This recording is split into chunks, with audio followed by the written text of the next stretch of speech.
Iran के बुलंद व बाला पहाड़, सुनसान वादियां और सब्ज चरागाहें, यहाँ एक ऐसी दुनिया सांस लेती है जो जदीद शहरों के शोर से कोसों दूर है। ये कहानी है उन खाना बदोश खानदानों की जो सदियों से फितरत के साथ चलते आ रहे हैं। इनकी जिंदगी का हर दिन एक सफर है, हर रात एक नया आसमान और हर मौसम एक नया इम्तिहान। ये कोई माजी की दास्तान नहीं, ये आज की हकीकत है।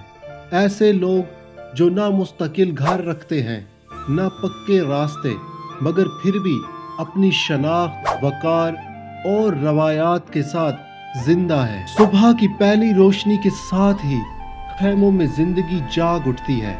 बकरियों की घंटियां, भेड़ों की आवाजें और बच्चों की हंसी, ये सब इस दुनिया का मामूल है। खाना बदोशों की जिंदगी में फितरत सिर्फ पसे मंजर नहीं बल्कि मरकजी किरदार है। ये खानदान मौसम के साथ हरकत करते हैं, सर्दियों में नशेबी इलाकों की तरफ और गर्मियों में ऊंचे पहाड़ों की जानिब। ये हिजरत महज मजबूरी की नहीं बल्कि एक ऐसा निज़ाम है जो नस्लों से चला आ रहा है। भेड़, बकरी, गाय और कभी कभार ऊंट, ये जानवर सिर्फ रोजगार नहीं बल्कि खानदान का हिस्सा है। दूध, दही, पनीर, गोश्त और ऊन, सब कुछ इन्हीं से हासिल होता है। बच्चे छोटी उम्र से ही जानवरों की देखभाल सीख लेते हैं। कौन सी घास बेहतर है, किस मौसम में कहाँ चराया जाए और बीमार जानवर का इलाज कैसे करना है। ये इल्म किताबों में नहीं, तजर्बे में मुंतकिल होता है। खैमों के अंदर जमीन पर बैठकर औरतें कालीनें बुनती हैं। हर धागा, हर रंग एक कहानी सुनाता है।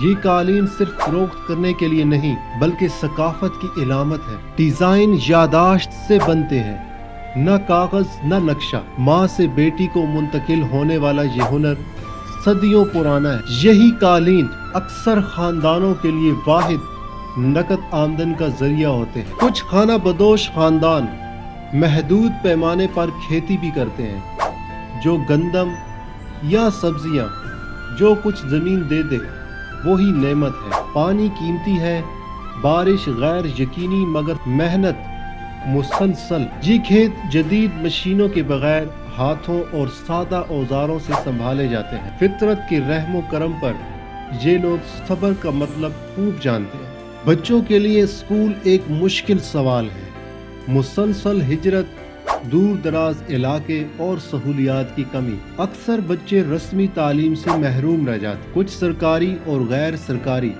कोशिशें मोबाइल स्कूलों की सूरत में होती हैं, मगर ये काफ़ी नहीं। यहाँ इल्म जिंदगी से मिलता है मगर जदीद दुनिया के दरवाजे आहिस्ता खुलते हैं। बीमारी की सूरत में शहर का अस्पताल बहुत दूर है। अक्सर इलाज रवायती तरीकों से किया जाता है। जड़ी बूटियां, घरेलू नुस्खे और बुजुर्गों का तजर्बा यही सहारा है। कभी कभार एक सादा बीमारी भी जानलेवा बन सकती है, मगर फिर भी ये लोग हिम्मत नहीं हारते। बाजार तक रसाई मुश्किल है। कालीन या दूध की मसनूआत बेचने के लिए तवील सफर करना पड़ता है। बीच में ब्रोकर, कम कीमत और गैर यकीनी आमदन। फिर भी ये लोग अपनी आज़ादी को सबसे कीमती समझते हैं। शहर की नौकरी, मुस्तकिल मकान, ये सब इनके लिए कशिश नहीं रखते। बारिशों का बदलता निज़ाम, चरागाहों की कमी और खुश्क साली, ये सब खाना बदोश जिंदगी के लिए बड़ा खतरा बन चुके हैं। जो रास्ते सदियों से इस्तेमाल हो रहे थे अब गैर महफूज हो रहे हैं। ये तब्दीली सिर्फ मौसम की नहीं मुस्तकबिल की है। यहाँ खानदान सिर्फ माँ बाप और बच्चे नहीं बल्कि पूरा कबीला होता है। खुशी हो या गम, सब शरीक होते हैं। शादियां सादा मगर भरपूर और रस्में गहरी जड़ों वाली। ये इज्तिमाई जिंदगी इनकी सबसे बड़ी ताकत है। मोबाइल फोन, सड़कें और सोशल मीडिया आहिस्ता आहिस्ता इस दुनिया में दाखिल हो रहे हैं। कुछ नौजवान शहरों की तरफ मुतवज्जा हैं, कुछ अपनी रिवायत पर कायम है। ये टकराव खामोश है मगर फैसला कुन है। ईरान के खाना बदोश सिर्फ एक सकाफत नहीं, एक सवाल है। क्या तरक्की का मतलब हमेशा पुरानी जिंदगियों का खात्मा है या क्या फितरत के साथ हम आहंग یہ طرز زندگی ہمیں کچھ سکھا سکتا ہے۔ جب تک پہاڑ کھڑے ہیں اور چراگاہیں سانس لیتی ہیں، شاید یہ کہانی بھی چلتی رہے، مگر وقت تیز ہے اور سوال ابھی باقی ہے۔ یہ داستان ختم نہیں ہوتی، یہ ہر ہجرت کے ساتھ دوبارہ شروع ہو جاتی ہے۔